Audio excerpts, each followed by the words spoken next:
Surveillance పెట్టించండి. Already lines తీసుకున్నాం sir. Connect చేయడం ఒకటే బ్యాలెన్స్. మీరు ఒకసారి వెరిఫై చేస్తే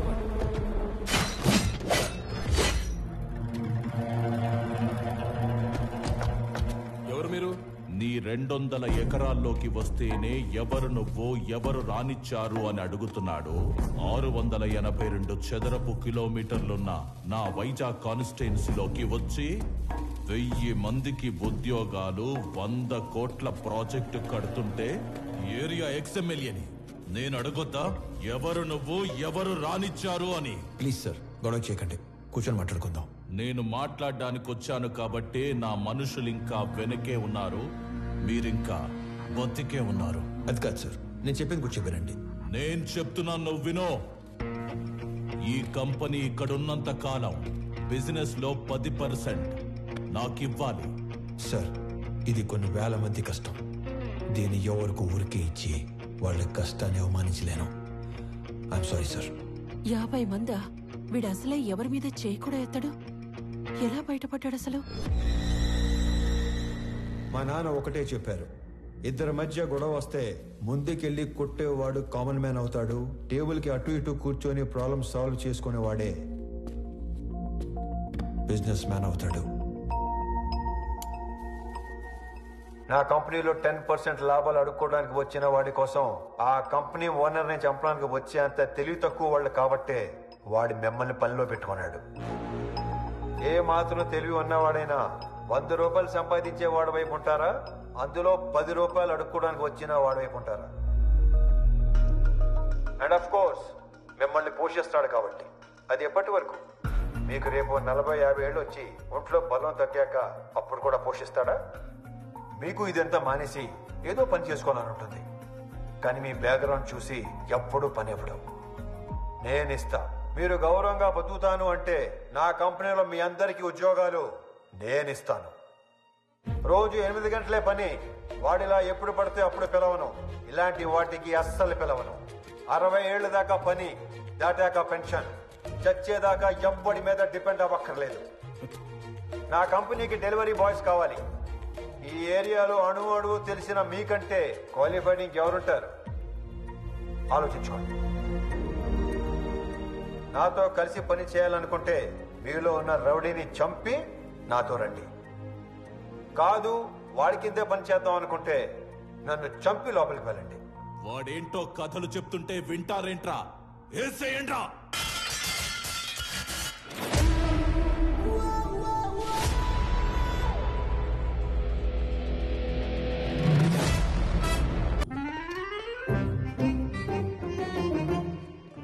వచ్చాడా? పొద్దునే వచ్చేసాడు సార్. మొన్న ఏదో లోన్ అప్లై చేస్తా అన్నారు, అప్లై చేశారా? ముందే తీసుకుంటే ఖర్చు అయిపోతే తీసుకోలేదు. లోన్కి అప్లై చేశాను, 15 రోజుల్లో శాంక్షన్ అయిపోతుంది. తర్వాత 1 రోజుల్లో పెళ్లి, అన్ని సెట్ అయిపోతాయి. Super sir. మీరు స్వామి ఎండి గారు పిలుస్తున్నారు. అచ్చి బాబాయ్, లోన్ శాంక్షన్ చేసినట్టున్నాడు. ఇప్పుడు వస్తాను. లోన్ శాంక్షన్ చేసినందుకు చాలా థ్యాంక్స్ అండి. గొడవ అయిందంట? Yes sir. నాకు నీలో హీరోని చూడాలని ఉందయ్యా. అర్థం కాలేదు సార్. Termination letter. ఎందుకు సార్? ఇందాక నువ్వు కొట్టినాడంటే నీకు భయం లేదట కదా? అస్సలేదు సార్. నాకుంది సార్. వాడు మళ్ళీ వస్తే కొడతావు కదా? బ్రహ్మాండంగా సార్. నేను కొట్టలేను, అందుకే. నన్ను నమ్ముకొని ఇంట్లో 3 ఉన్నారు. నన్ను నమ్ముకున్న ఆఫీసులో 300 మంది ఉన్నారు. ఏదో ఫిక్స్ అయ్యాడు. ఇంతకీ ఏమంటారు? నిన్ను తీసేస్తే నేను హీరో అవుతా, మానేస్తే నువ్వు హీరో అవుతావు. నాకు నీలో హీరోని చూడాలని ఉంది. డైపర్ కంపెనీ పెట్టుకుంటే సరిపోదు, మాటికి అది వాడకుండా ఉంటే ధైర్యం కూడా ఉండాలి. పిరికేదావా అని ఎక్కడైనా మర్చిపెట్టుకో. ఫోన్లే స్లోగానే తిట్టాడు. మొన్న పెళ్లి చూపుల్లో నాన్నగారు పెళ్లి చాలా గ్రాండ్గా చేయమన్నారు. సడన్గా అనేసరికి మీరు ప్రిపేర్ అయ్యారో లేదో అని. మీకేం అభ్యంతరం లేకపోతే మా ఇంట్లో తెలియకుండా నేనే డబ్బులు ఇస్తాను. అయ్యయ్యో, ఏం పర్వాలేదు. మా వాడు అన్ని అరేంజ్మెంట్స్ చేసేసాడు. పెళ్లి అద్భుతంగా చేసే బాధ్యత మాది. ఆల్రెడీ చేశారా? ఉంటానండి. అలాగే, మంచిదే. అలాగే బాబు. పిలుస్తాను బాబు. పెళ్లి ఇరగదీస్తామని చెప్పాను. ఆఫీస్కి వస్తే వాళ్ళు కూడా ఇరగదీస్తాం అన్నారు. ఎందుకు? ఉద్యోగం దొబ్బింది. మరి ఇప్పుడు ఏం చేద్దాం? ఏం చేస్తాం? ఏం చేయలేం. మా మేనేజర్తో మాట్లాడాను. ప్రస్తుతానికి జాబ్ ఏమీ లేదు. ఒకవేళ జాబ్ ఉన్నా కూడా 6 నెలలు పే స్లిప్ ఉంటే తప్ప నేను సోదాపి సొల్యూషన్ ఏదైనా ఉంటే చెప్పు. ఓ నెల తిరిగేసరికల్లా జాబ్ తెచ్చుకుని ఆ శాలరీ అమౌంట్ ఏదో నీ అకౌంట్లో పడితే తప్ప నీకు లోన్ శాంక్షన్ చేయను అంటున్నాడు. మనలో అనమాట. ఈ ఉద్యోగం లేనోడికి 10 లక్షలు లోన్ అంటే కష్టమే కదనే. నెల రోజుల్లో ఉద్యోగం అంటే సార్ మీ తర్వాత ఆనంద్ బాబు సీఈఓ అయితే బాగుంటుంది సార్. సంజయ్, ఆనంద్కి అసలు సీఈఓ అవ్వాలని లేదు. నువ్వు కొత్తగా అలాంటివి పెట్టకమ్మా. అయినా అన్నయ్య మా అబ్బాయిని సీఈఓ చేయాలని అమెరికా పంపించి ఎంబీఏ చదివిస్తున్నాడు. ఏమన్నయ్య? అంటే ఆనంద్ బాబు ఖచ్చితంగా మన కంపెనీకి విక్రమే సీఈఓ అవుతాడు బాబాయ్. ఇంతకీ ఎప్పుడు వస్తాడు అమెరికా నుంచి? అన్నయ్య నువ్వు అనుమాను, పొద్దున కల్లా ఇక్కడ ఉంటాడు. అమ్మాయి ఎలా ఉంది? చాలా బాగుందానా? She is beautiful. వాళ్ళ నాన్నతో మాట్లాడినా ఏమంటావు? నానా అది కాదురా, నాకున్నదే 2 నెలలు. నీ పెళ్లి చూడకుండానే వెళ్ళిపోమంటావా? అది కాదు నానా, నెల రోజులు మీ బర్త్డే వస్తుంది. ఆ రోజు కల్లా వైజాగ్ ఫ్యాక్టరీలో 1000 మందికి ఉద్యోగాలు ఇవ్వాలి. ఆ 1000 మంది ఫ్యామిలీస్ లో హ్యాపీనెస్సే మీకు ఇచ్చే బర్త్డే గిఫ్ట్. అదేగా మాట్లాడుకుందాం. సరే, నీ ఇష్టం. వేసుకోండి. నెల రోజుల్లో 1000 ఉద్యోగాలు అయినట్టే. Hello, first time? అవును సార్. So many times.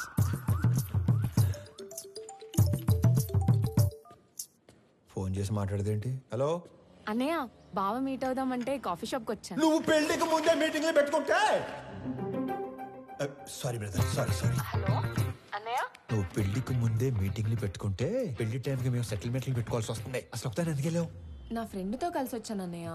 అయినా నువ్వు కూడా వస్తావేమోనని కాల్ చేశాను. నేను ఒక ఇంటర్వ్యూకి వచ్చాను, అయ్యాక వస్తాను. ఫోన్ పెట్టి. మిమ్మల్ని ఇంతకుముందు ఉద్యోగంలోంచి ఎందుకు తీసేశారు? ఎక్స్క్యూజ్ మీ సార్, హలో నేను ఇంకా ఇంటర్వ్యూలోనే ఉన్నాను, అయ్యాక చేస్తానని చెప్పాను కదా. మిస్టర్, సిస్టర్, ఇంతకు ముందు ఉద్యోగంలోంచి ఎందుకు తీసేశారు? Sorry sir, కట్టేస్తాను.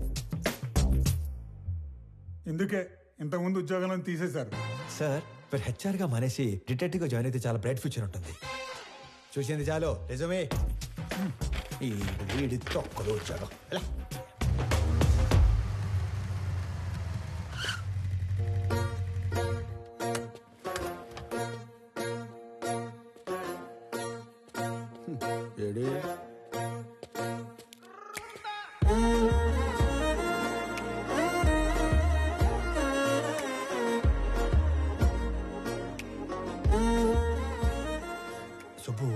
సుబ్బు ఎక్కడ?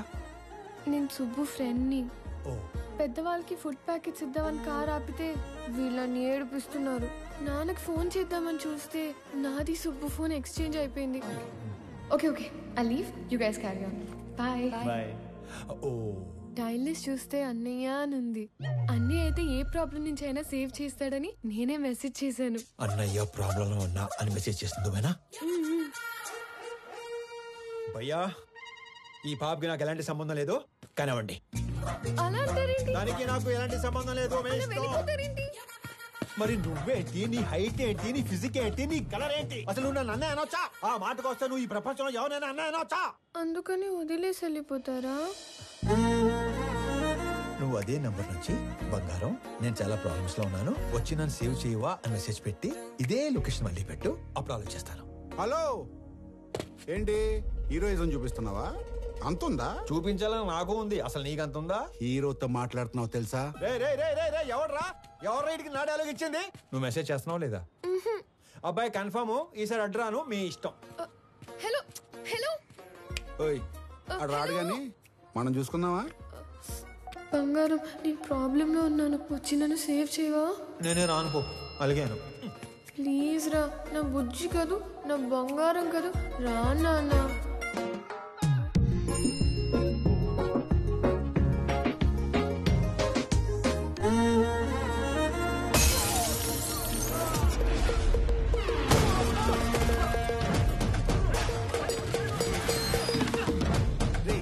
ఎవడా నువ్వు? ఏం చేస్తుంటావు? ఎక్కడి నుంచి వచ్చావు? అరే నేనే ఒక ఇంటర్వ్యూ నుంచి వస్తున్నాను, మధ్యలో నీ ఇంటర్వ్యూ ఏంట్రా? రే, నిన్నెవడో తెలుసా? నా వెనకాల ఎంతమంది ఉన్నారో తెలుసా? ఒక్కళ్ళేడు, మొత్తం జంపు. అయినా సరే నన్ను కొడితే ఎవడొస్తాడో తెలుసా? అంబులెన్స్ చేసుకుని డ్రైవర్ వస్తాడు. ఏంటి మజాక్ ఉందా? ఇది ఎక్కడితో ఆగదు, నన్ను టచ్ చేస్తే బేగంపేట భాష వస్తాడు. భాష వచ్చాడు భాషను కొట్టేస్తే ఏంటి భాషను కొట్టేస్తావా? ఏంటి భాష అంటే భాష పెద్ద రౌడీ. అడిగేది చెప్పరా, భాషను కొడితే ఎవడొస్తాడు? భాషను కొడితే షేక్పేట్ షరీఫ్ వస్తాడు. షరీఫ్ ఎంత పహిల్వాన్ తెలుసా? బాబోయ్, మరి షేక్పేట్ షరీఫ్ని కొడితే ఎవడొస్తాడు? నేను షేక్పేట్ షరీఫ్ని కొట్టేస్తావా? నేను షేక్పేట్ షరీఫ్ని కొట్టేస్తావా? ఎంత ఎక్సైట్ అవకరా. షేక్పేట్ షరీఫ్ని కొడితే ఎవడొస్తాడు చెప్పు? షరీఫ్ని కొడితే మలక్పేట్ మల్లేష్ వస్తాడు. ఈ సిటీలో అంతకన్నా పెద్ద పహిల్వాన్ లేడు. లేడు లేడు. అయితే 10 వెళ్ళిపోదాం. చూసావా డార్లింగ్, అన్న పేరు చెప్పని ఎలా భయపడ్డాడు. నేను చెప్పేది ఆడిని కొట్టడం ఎందుకు, డైరెక్ట్ గా మలేషియాని కొట్టేస్తే పని అయిపోతుంది కదా. అన్నా నమస్తేనే. బంగారం కూర్చో. చెబుతామే, ఏం కావాలా? కొట్టాలన్నా.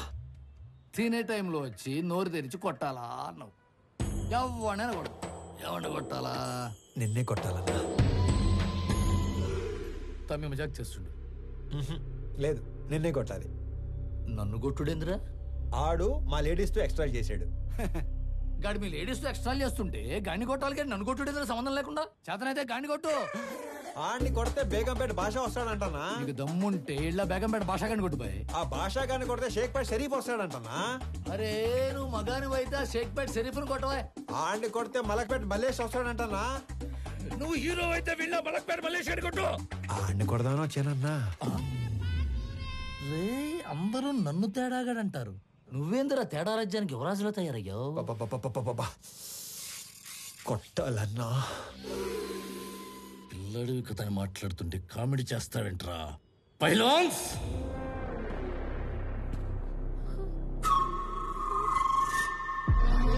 వీళ్ళు నా పోతులు. దమ్ముంటే ఏళ్లను కొట్టు. అమ్మో, నేను కొట్టనన్నా. ఏ భయమా? వాళ్ళు కొట్టాక కూడా నిన్నే కొట్టాలి. నేను నిన్నే కొడతాను మళ్ళు. రేయ్, నేను తినేలోపు మీరందరూ కలిసి తినేయండి.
సింహం సైలెంట్ గా ఉన్నంత వరకే.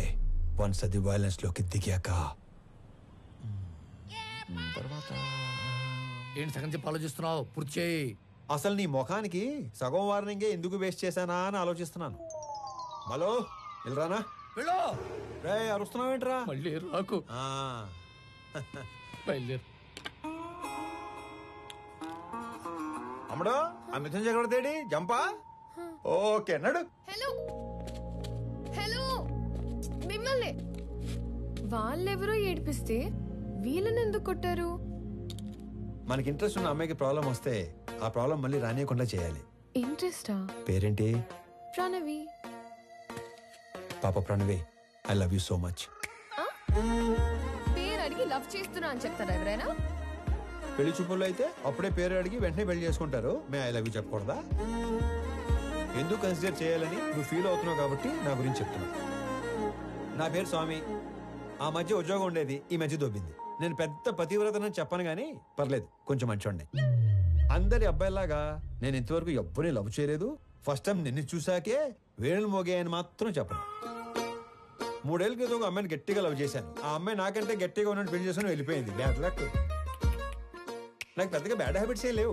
ఎప్పుడో రాత్రి అయినప్పుడు 2 పెగ్గలు, ఆ 2 ఒంటరిగా ఫీల్ అవ్వకుండా 2 సిగరెట్లు.